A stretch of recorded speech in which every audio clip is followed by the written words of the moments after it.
You need to be washing your hair. You're sitting there sleeping on a stained pillowcase. That is absolutely disgusting. If worse comes to worse, go to Turkey. Go ahead and get you a hair transplant. This is getting worse and worse. That two-piece can be extra spicy. Hello, little enzymes. Welcome back to Daisha's Digest. Today, the topic is going to be a difference of opinions. All of the information will be included in the description. And let's just go ahead and get into it. The first story, I'll just read it. My boyfriend does not wash his hair. What to do? Is it gross to only wash your hair 2 times a week with straight apple cider vinegar? He is trying to fight hair loss and read somewhere that shampoo makes it worse. He refuses to use shampoo anymore, and it's been that way for 2 years. His scalp does not smell good, even after washing it. He wears hats all day, every day, and works in metal fabrication. Oh. His side of the sheets are stained, and his pillow, brand new, is already stained through the pillowcase. But that could just be because he works in metal fabrication or sweats at night. No, it's not. They said, please help me get over the fact that this grosses me out. Yes, I've told him this and he doesn't care, or explain to me that it is cleaning his scalp or hair so I can get over my discomfort and move on. Thank you in advance. Look, men, you have to accept the fact that sometimes genetics is just going to be what they are. And these days there's technology in place to help you. But not washing your hair, only using apple cider vinegar, or always wearing hats, keeping your hair dirty, essentially. I feel like that would do more harm than good when it comes to your follicular health. I don't feel like that's going to get you the hairline you desire or stop male pattern baldness. And if you are sitting there with a stained pillowcase, a brand new stained pillowcase, that is disgusting. And you work in a manual labor field, you need to be washing your hair regularly. You need to be washing your hair. That is absolutely disgusting. You're sitting there sleeping on a stained pillowcase thinking that that's going to do something. And OP, you've been sleeping next to this gentleman for 2 years. Now I'm side-eyeing you. How did you get... Nah. Then they talking about his scalp don't smell good even after he, quote, washed it. This is just not... No. I don't understand how it got... How it went on for this long without a conversation being had. Because like I said, there are technologies these days. There's minoxidil, there's different vitamins and supplements. And if worse comes to worse, go to Turkey. Go ahead and get you a hair transplant. I don't judge. I understand. Hairlines come and go. I've never been, if you look at my dating history, a hairline has never been a factor for me. Hairline has never been a factor. I don't care, for real. If you want to go to Turkey and get you a brand new hairline, I support it. If you want to shave your head bald, I support it. As long as it's clean. This is disgusting. Somebody said there are shampoos that purport to stop hair loss. Minoxidil, Hims, Nioxin maybe suggest that he consider using these shampoos or topical methods like Rogaine or Minoxidil. Or he'll be losing a lot more than his hair if he doesn't stop being so gross. OP responded, LOL, agreed, and he uses minoxidil foam every morning and night, but I feel like it isn't working because his hair isn't clean. Another person said, this would be my ick. Cleanliness is important. Same. That's like a deal breaker for me. If you just sloppy and like don't take care of yourself, no, I can't. And not washing your, no. Someone else said apple cider vinegar, that stuff smells vicious. There's shampoo for hair loss. Wearing a hat all the time is only making his hair loss condition worse. That's also a good point. He gonna have traction alopecia just from wearing the hat all the time. OP responded, I told him that and he didn't believe me, FML. Look, at this point, you need to bring in the professionals to let him know. He's not going to follow your advice. He's going based off of probably some stuff he saw on the internet. Y'all might need to go to some sort of a hair specialist or a dermatologist or something for him to really drive the point home, for it to really drive the point home to him. And even that I feel like might not work. Someone else said, I feel like there's something else going on here. Your boyfriend believes something he read but doesn't believe any other evidence. Does he have someone backing up these claims that not washing hair will prevent hair loss? He's doing the opposite of what should be done. He's going to clog those pores up and cause a lot of scalp problems. That's what I'm saying. They say, I'm just really wondering what is behind this whole thing. Why is he so afraid that he's going to lose his hair? I would suggest that he might need to see a therapist. Thinking that he should only wash his hair once a week or once every 2 weeks would be one thing.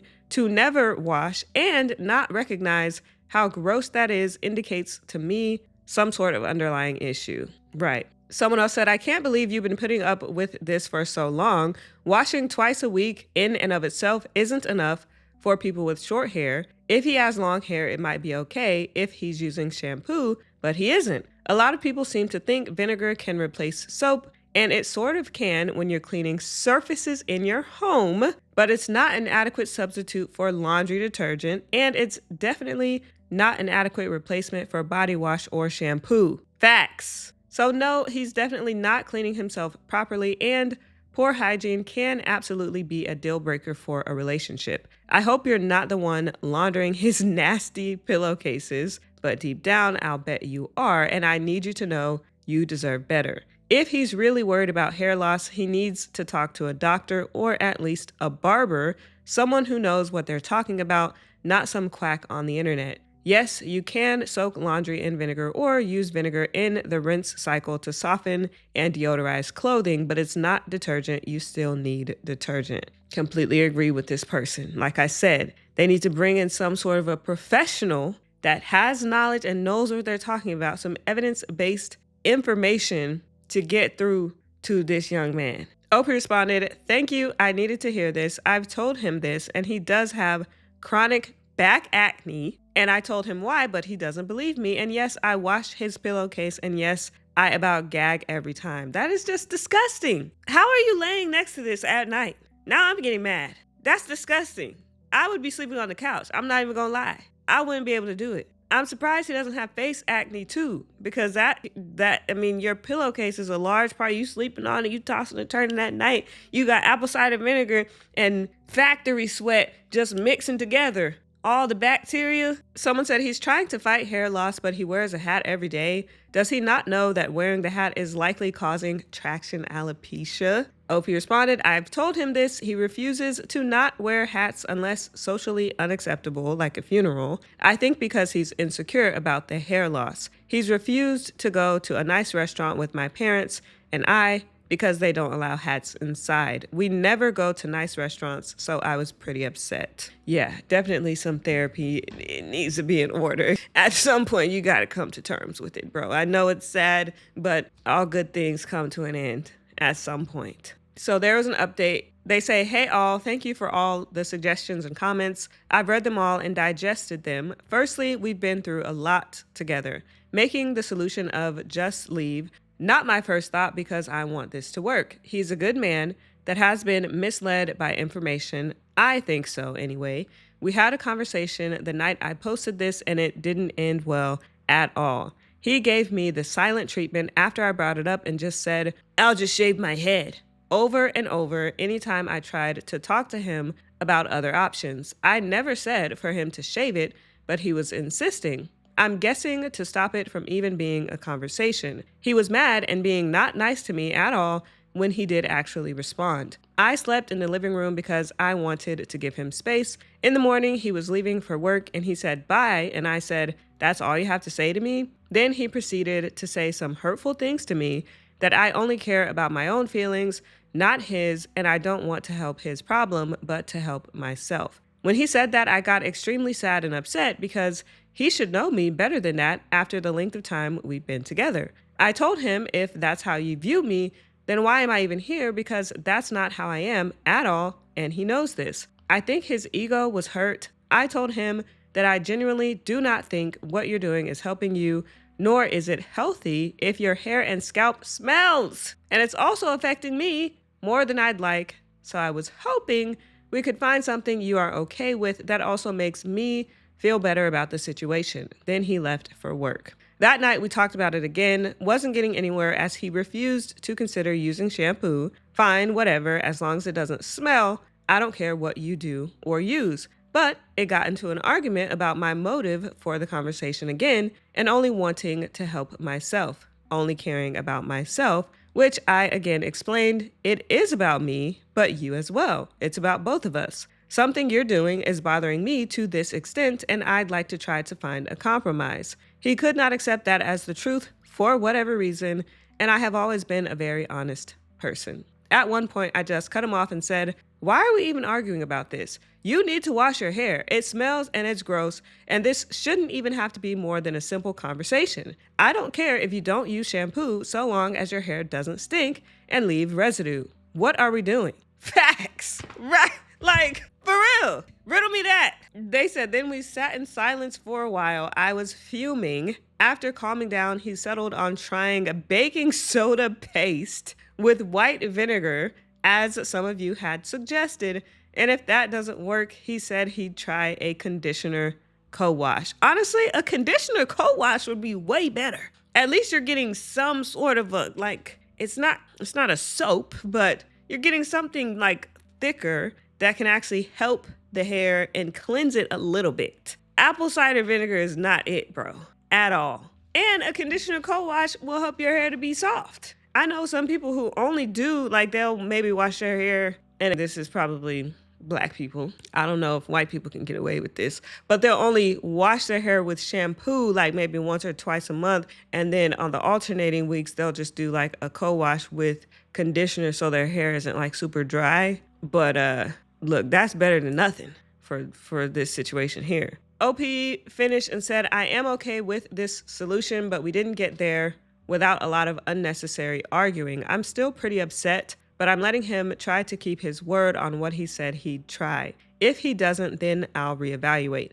Thank you all again for your help and comments. They helped more than you think. Well, 4 months later, I broke up with him last night. I couldn't take this problem anymore, along with many, many others. I deserve someone who will wash their hair and it not be a blowout fight. Thank you to everyone who commented. I'm going to focus on myself and try to have fun with my life as I haven't in 5 years. Thank you. Look, I get it. Hygiene is like a huge deal breaker for me. If you got funky breath, if you don't wash yourself properly, if you got dirt under your fingernails, if, you walk around barefoot outside and the bottoms of your feet look black, just certain things that me personally, I cannot accept. I will accept so many other things, but hygiene is paramount. I'm happy they left. If he wasn't gonna wash the damn hair, what else was it like?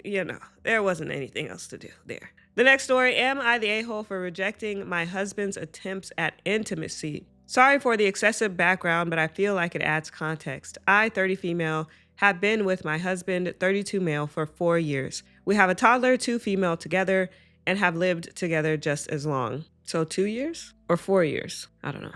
She says, overall, our relationship is in the middle. We're both stressed because we had no idea we were expecting until the day I went into labor. Oh, wow. Yes, I had periods every month. No, I wasn't emotional over pickles or puking my guts out.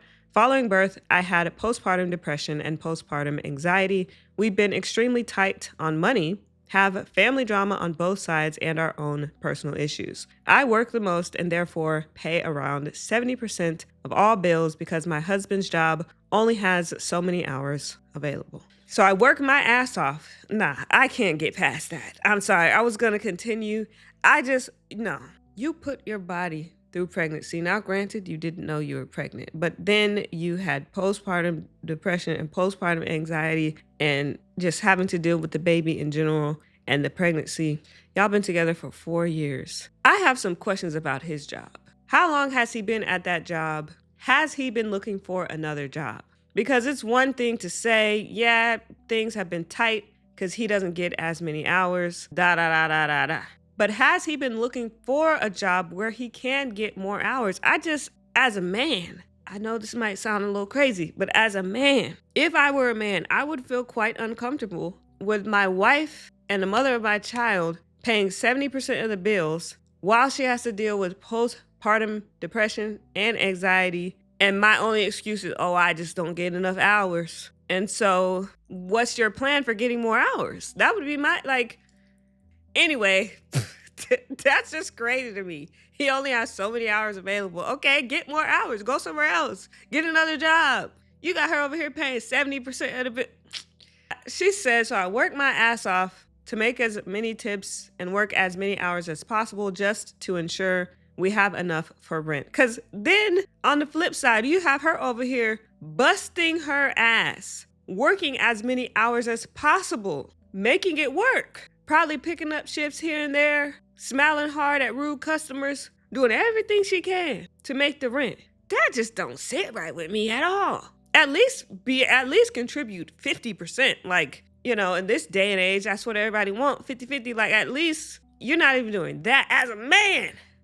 She said at the end of the month, after utilities, grocery, and other necessary expenses, we have maybe $100 to $200 in money to play around with or use for emergencies. And no, we don't use DoorDash or anything. Literally every penny is rationed out because we're teetering towards the edge here. Anyway, on top of my work shifts, my commute is almost 2 hours one way. This is getting worse and worse. Worse and worse.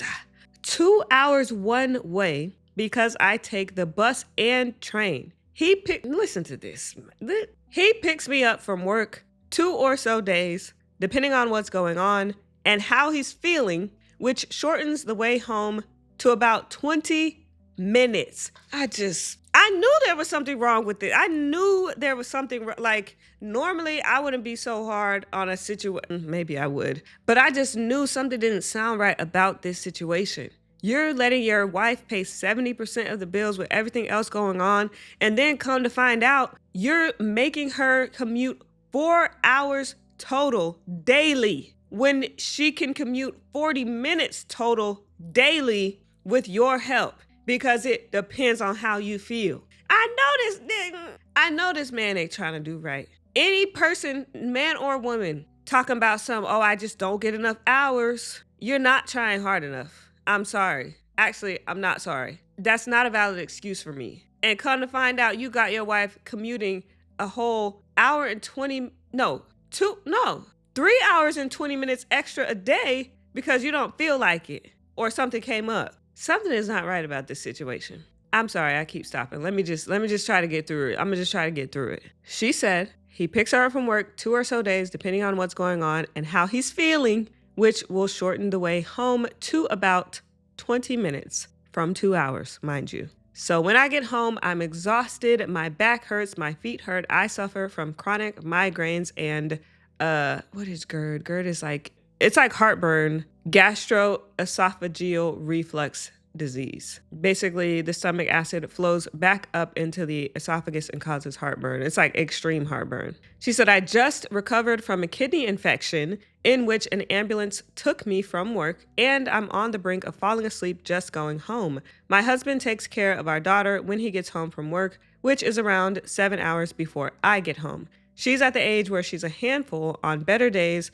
and a hurricane on the worst ones, so I always make it a point to take over all childcare when I get home, help with dishes while he cooks, and we flip a coin on taking the dogs out. I also make a point to tell him to go out on our overlapping days off because I know he's exhausted too, so he can have some time to himself, but he almost never takes up on it, saying he'd rather be with us. I mean, at least he sounds like he kind of pulling his weight at home a little bit, but anyway. She said, ever since having our daughter, our intimate life has tanked. We are intimate about once a week, sometimes up to 3 times, but I honestly never have the energy anymore. My sex drive went from 80 to 5. I explained to him multiple times that it's not that I find him unattractive or anything. I make sure to tell him every day that I think he's cute or handsome, to hold him, cuddle him, kiss him, etc., and that it's literally a problem with my hormone levels. My doctor even mentioned this was very normal after birth.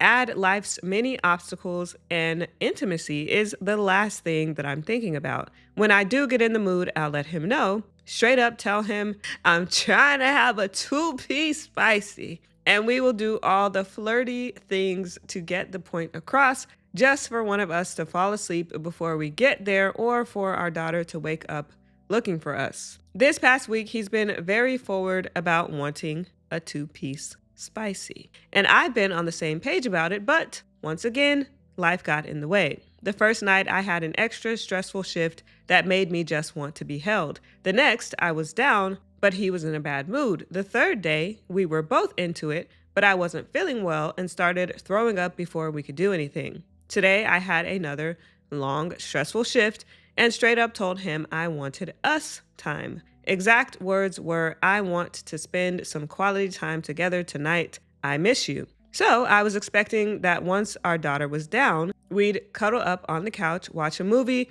talk, make out, and then enjoy a 2-piece spicy. I had spent over an hour trying to get our daughter to bed, and the moment I came out, he immediately started pulling my shirt up and fondled me. Ugh. I laughed and said, hold on, not yet. Because again, I was hoping we'd naturally get into it, and he flipped. He said he was frustrated with me for rejecting him all the time, that he's tired too, and wants intimacy with me. I told him that I understood, and I want that too, but that just jumping me before I could relax and get comfortable was not the way to get me in the mood. Then he said I gave him mixed signals, like I apparently always do, and said I'm always finding an excuse to not be intimate with him, which isn't true at all. I reiterated that we are both always tired and that we both fall asleep or have no energy by the time we try, but he said it's always me who says no. I explained everything about my hormones being off and how my body has been in constant fight or flight mode regarding our family's financial stability, so intimacy isn't in the forefront of my mind as it used to be, but he said I was over-exaggerating and gaslighting him, and if I really was still attracted to him, I'd talk to my doctor about my hormonal changes and demand a solution for it. Then he said that I was being an a-hole for implying I wanted to get intimate just to reject him, but I wasn't trying to do that at all. I just wanted to get worked into the mood, not thrown into it, immediately after fighting our kid to sleep. He stormed out and has been sitting in his car for the last hour now. He says he's sleeping there for the night because he's so mad. So now I'm wondering if I'm in the wrong here. Am I the a-hole? Hoo, child. This just seems like a case of y'all probably just need to go to therapy. Obviously, it's a lot of stress in the house. It's a lot going on. This is sort of a convoluted issue. I feel like therapy would be the best. Like if you could explain what you explained here, all the different instances and how they played out and how, one time is this, one time is that, one time is this, one time is that. If you can explain that in a more calm environment, I feel like maybe, the point will come across. It's not anyone's fault really. It's just y'all haven't been able to get on the same page for real, I still am side-eyeing him about, I don't get enough hours. I'm still side-eyeing him. And I'm also side-eyeing him about not picking you up from work when it could shorten your commute. Yeah, actually, mention that to him. If he could regularly shorten your 4-hour commute to 40 minutes, I'm sure that 2-piece can be extra spicy. I'm sure. That would take a huge chunk out of, and then maybe y'all can even think about seeing if a family member can watch your daughter maybe like once or twice a week or something like that, just so you can get a little bit of a break. Maybe you can even think about meal prep. I'm trying to think of like some practical solutions that you can actually do. Meal prepping, so there's like less to do when you get home, But the main thing would be therapy for sure. And you did say that your doctor mentioned that there was some hormone imbalance, but I am going to have to agree with the husband here. Have you tried any solutions or, talked about any solutions for it? Because that can also be a major help. So someone asked for more information about the whole commute thing. They said, am I reading this right? He could shorten your commute home from 2 hours, yes, I am yelling, to only 20 minutes, but it depends on how he's feeling. OP responded, yeah. It mostly comes down to things like gas money versus what's in the tank, or if our daughter is in a I'm going to screech at the top of my lungs nonstop if you make me sit in a car seat right now mode. But sometimes he's tired from taking care of her, his own work stuff, and or dealing with family drama going on. Or sometimes his friends surprise him and come over to watch baseball or football with him. I'm the one who volunteers to take the bus and train, mostly because he told me once that he was starting to hate driving because of how much he was doing it for his own work on top of picking me up. So we have a set schedule where he picks me up twice a week and drives me there once. If we have extra money for the month, he'll call me an Uber.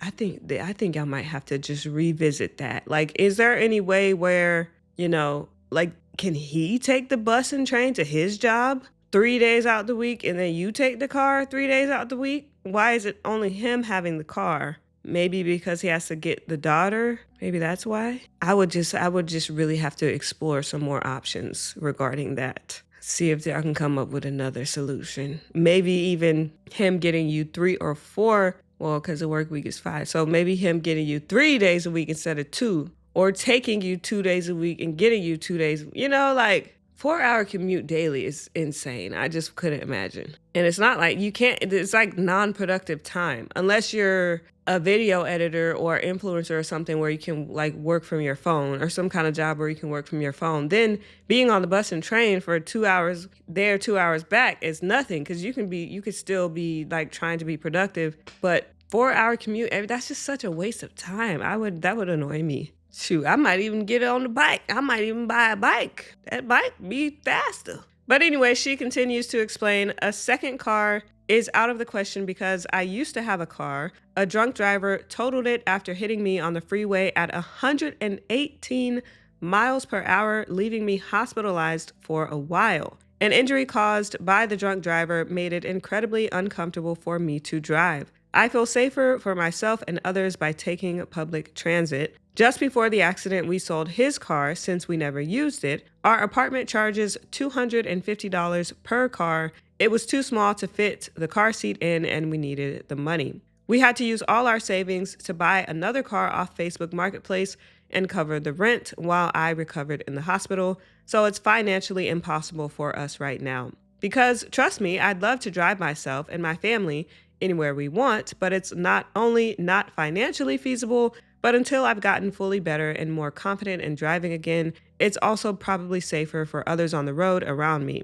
I don't want to have an episode and end up blacking out and waking up to find out I caused an accident. Okay, well, that makes a lot of sense. For reference, my work is 28.6 miles away from home across a bridge. I live in a small town where only one bus route goes in and out of it once per hour. That bus would take me to the transit station the next town over, where I would either transfer to another bus for another hour and 37-minute ride, or hop on a train for an hour ride, stop at another station, wait 13 minutes for the same bus that takes an hour and a half, and then walk 17 minutes from the final stop. Oh, Lord Jesus. In order to get to work by 9:30 a.m., I leave my house at 6, walk 10 minutes to the bus stop, take the 14-minute bus out of town into the next, wait for the transfer bus or the train, then get to work and make the 17-minute walk to work and arrive at 9. Oh, I don't miss that. I used to have to take the bus to work before I had a car, child.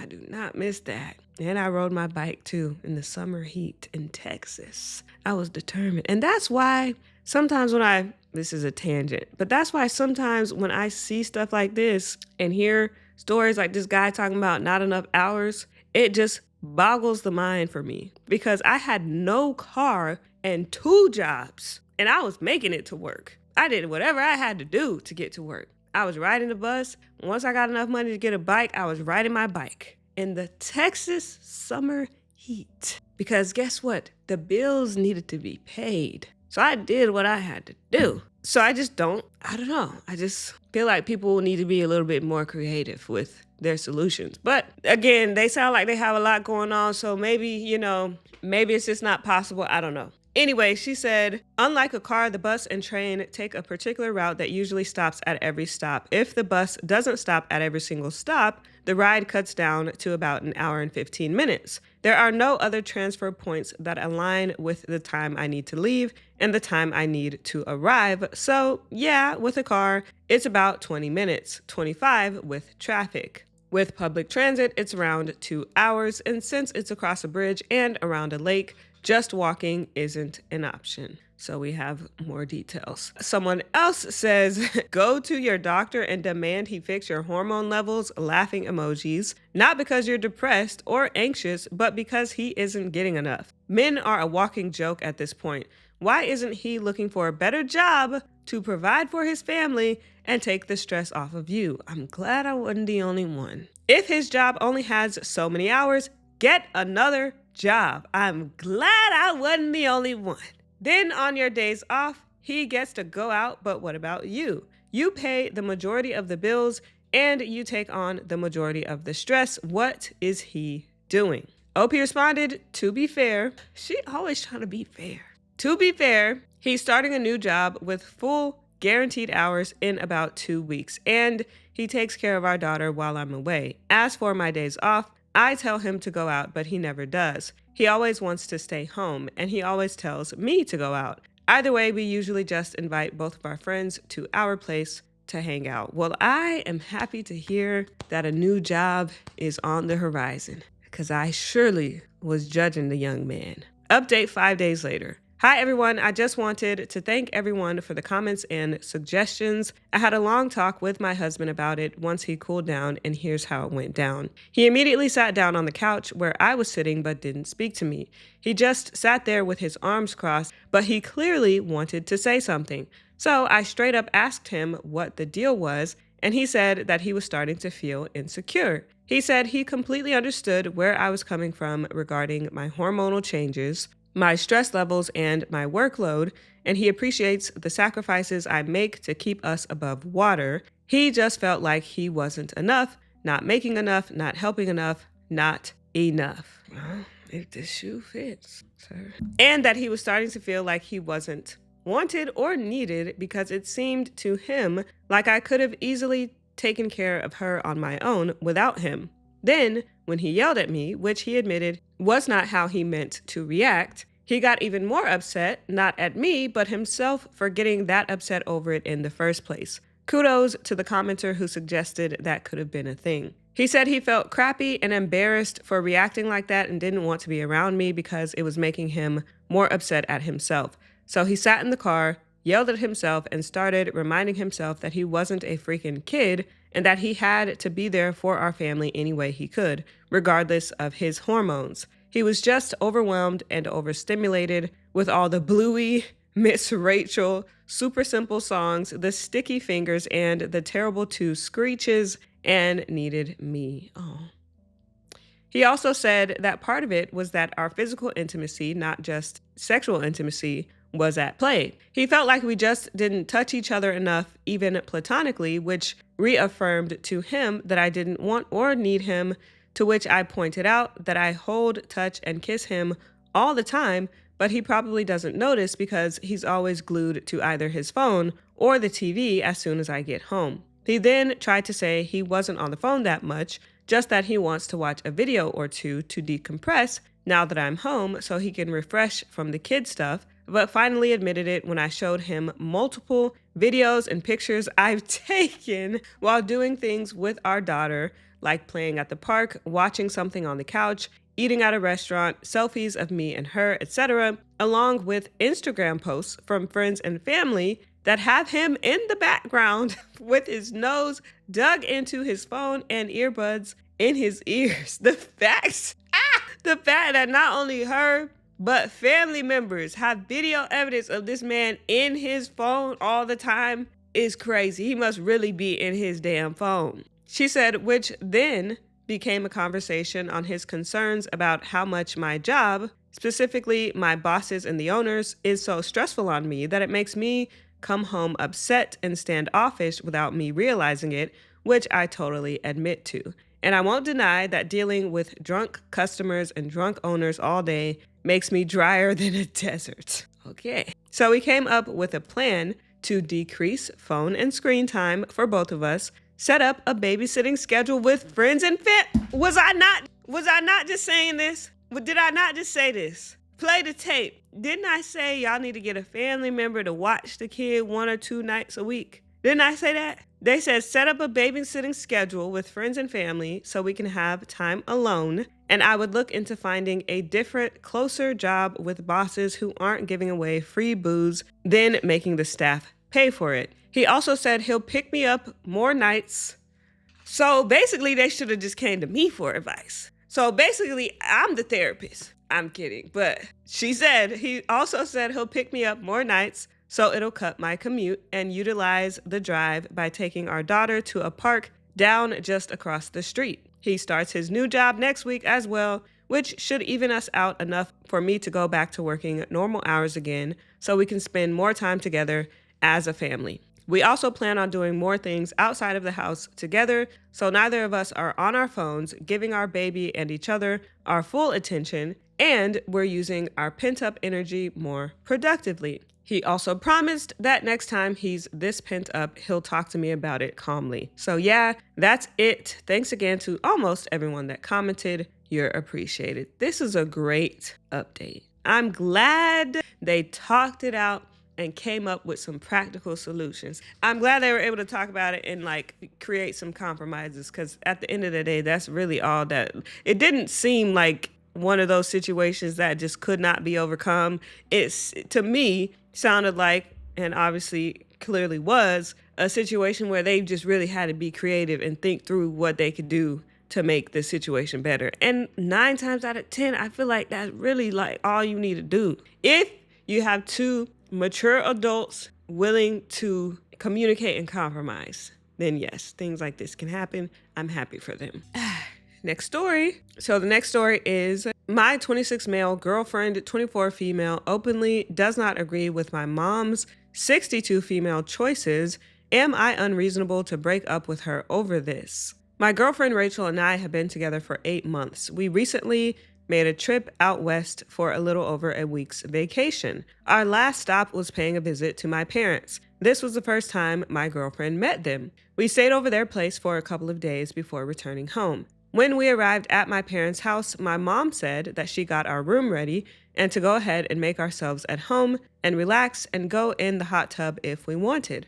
Rachel acted surprised and said something like, "You mean we get to stay in our own bedroom together? Wow, my parents would never allow that unless we're married." My mom laughed and said that they were thinking of taking us out for dinner later tonight if we would like, and just let her know when we'd like to go. We did our own thing for a few hours, fooled around like sneaky teenagers do. I felt good about being back home with Rachel. We all drove together to the restaurant and chatted about what we did on vacation and reminisced about the neighborhood. At dinner, Rachel started talking about marriage and kids and said something like, "I have to have kids before I hit 30. It doesn't matter for guys though, but we women can't procrastinate." Actually, I would like to clear up that myth because it does matter for guys. Actually, I believe it's equally, if not more important for men not to have children in their later. I feel like, I don't know why and how it just, the onus fell on the woman, or the responsibility fell on the woman solely, that, oh, the woman needs to have kids younger, da da da da. I don't know where we lost the plot, but the studies show that's not true. Let me dispel this myth right now. Let's do some research. Here we go. Is it bad for men to have kids at older ages? Yes. Having children at older ages is associated with potential risks for both the man and the child, though the absolute risk is still low. For men, fertility and sperm quality can decrease with age, and for the child, there is a slightly increased risk of certain health issues like birth defects, premature birth, and developmental or psychiatric disorders. Potential risks for the child: increased risk of mutations, developmental and psychiatric conditions. Studies show a slightly higher likelihood of children fathered by men 45 and older developing conditions like autism, ADHD, schizophrenia, and bipolar disorder. Birth defects and complications. Infants born to older fathers may have a slightly increased risk of premature birth, low birth weight, and certain birth defects. Childhood cancers. There is a small increase in the risk of certain childhood cancers, such as leukemia and non-Hodgkin lymphoma. I think I skipped this one. As men age, there's a higher chance of genetic mutations in sperm, which can increase the risk of certain conditions in the child. I just wanted, sometimes I like to share knowledge on this channel and educate a little bit. And I just hate when I always hear like, oh, women can't wait too long. Women can't wait too long. Newsflash, men can't wait too long either. We all in this together. Because, I don't know if you knew, but in order for a baby to be formed, there needs to be an egg and a sperm. And they both gotta be relatively healthy. So just keep that in mind. If you're a man and you're thinking about having kids later and later, just know you have some decisions to make with regards to that. Let's get back to the story. I love a good tangent. Okay.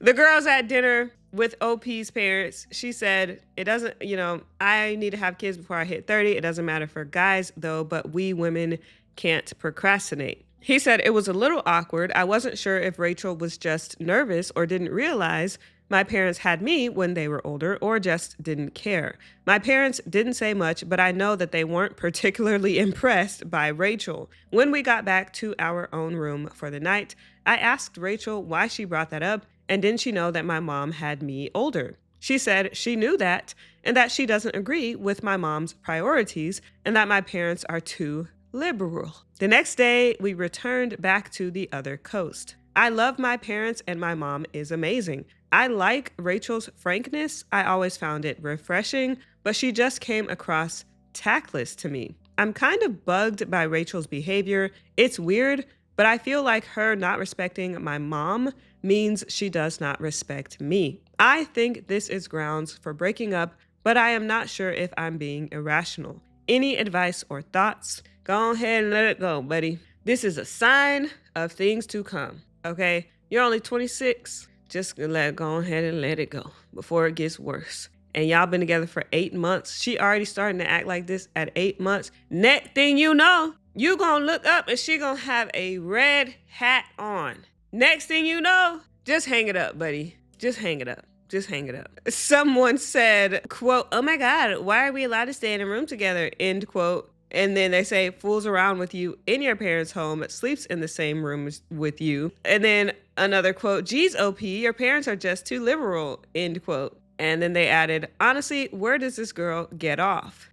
Somebody said, in a room in OP's too liberal parents' home. Oh, somebody said, OP, read this comment like 10 times. It is absolutely baffling to me that your girlfriend would dare call your parents too liberal when she was reaping the benefits of them being too liberal while she was there. Your girlfriend is rude, and I would feel embarrassed if my significant other treated my parents that way. Someone responded, forget about the too liberal comment. She scolded his mom for having a late in life baby. She should be thanking her for bringing him into the world, not condemning her.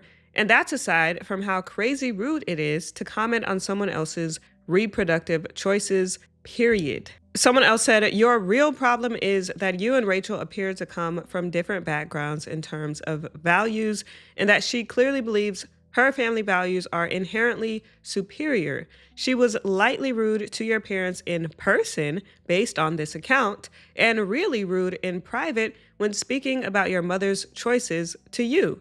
It's clear she only respects people who agree with her. Think about how that's going to play out as your relationship becomes more serious. That's what I'm saying. That's what I'm saying. Final update 1 day later. Thank you all for the comments. I was pretty surprised by the volume. I was trying to downplay my concerns about the incidents at my parents'. I met up with Rachel at her place before maybe heading for dinner together. I let her know that I wanted to talk about what she said about my mom during vacation. I'm just going to provide a dialogue about what was exchanged to make it easier for me and hopefully less confusing. So I'll be reading OP and Rachel dialogue. OP, I'm still trying to understand why you said what you said at dinner and why you are in such disagreement with my mom. Rachel, it's so weird how good looking your dad is still. He could have been a model when he was younger.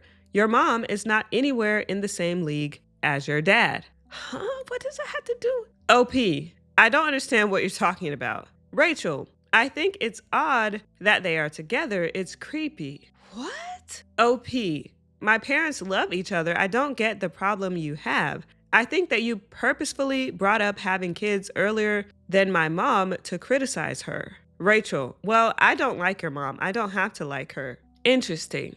That was the end of the dialogue that he put here. So it's sounding like Rachel is jealous of his 62-year-old mom for some reason. Maybe she has a crush on his dad. This is all very odd.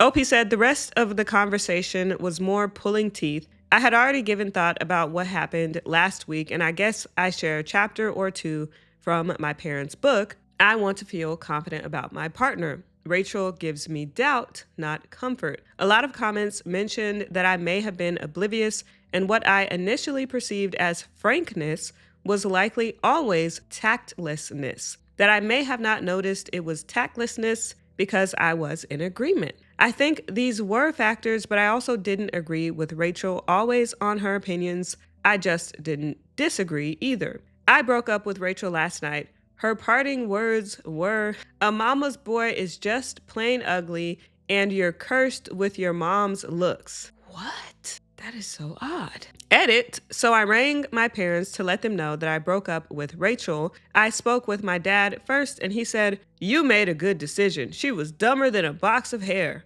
Then I spoke with my mom, and she asked why I ended it. I told her that she was too irrational and contradictory. She wasn't convinced that that was the entire reason, so I told her everything since she has pretty thick skin. She had a real good laugh and said that Rachel's just a mean girl, and she's glad that it didn't take me longer than 8 months to work that one out. And she also told my dad that he still got it. Okay, yeah, that was weird. Anyway, let's go to the palate cleanser. So this is actually another story, but it's a positive story. It's quite, it's short. And it was originally posted on the Confessions subreddit. So the title is, "Should I Ask My Math Teacher to Adopt Me?" This might be kind of a confusing story, and I debated posting this, but decided why not. So I, male 15, and my math teacher, who I will call V, female 35, and her husband, male 40. My real parents are, or were, abusive alcoholics and drug addicts.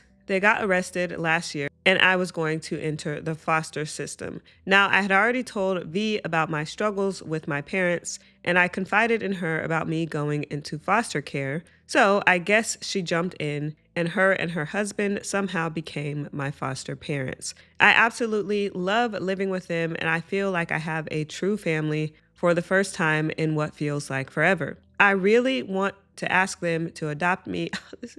I really want to ask them to adopt me, but am unsure of it. For one thing, I am incredibly nervous and very unconfrontational.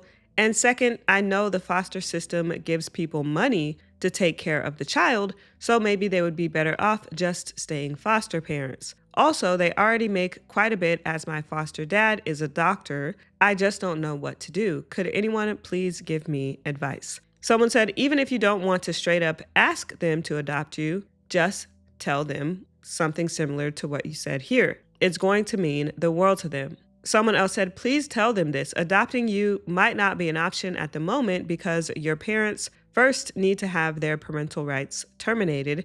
This may not happen right away, but if you tell them that they feel like your true family, I'll bet they'll do everything they can to adopt you. Someone else said, kid, you've made a grown man cry. I'm so happy for you that you've been shown love so much that you want them to be your parents. Tell them they might not be able to for various amount of reasons, but they'll appreciate it so much. Whether they can adopt you or not, I have a feeling that they'll be with you for life.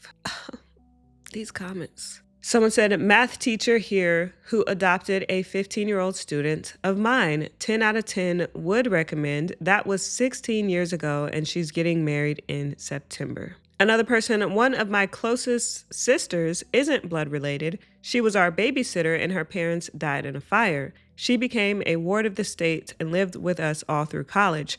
My parents never adopted her, and while I'm not sure why, there are many, many variables. It doesn't matter. She's my sister. My mom introduces her to people as her daughter. My point is, no matter what happens, it doesn't define who your family is or who loves you. Your foster parents sound... Please, why is this? Let me compose myself. Your foster parents sound like some amazing people who have shown they're there for you. Good luck, OP. Ooh. Then, update. 23 days later, they said yes. I finally get to have my happy ending. Oh, please.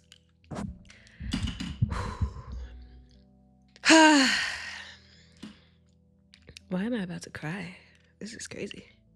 It was a very emotional moment, but honestly, I'm so happy I get to have a real mom and dad. Thank you, everyone who responded. It meant a lot. Whew!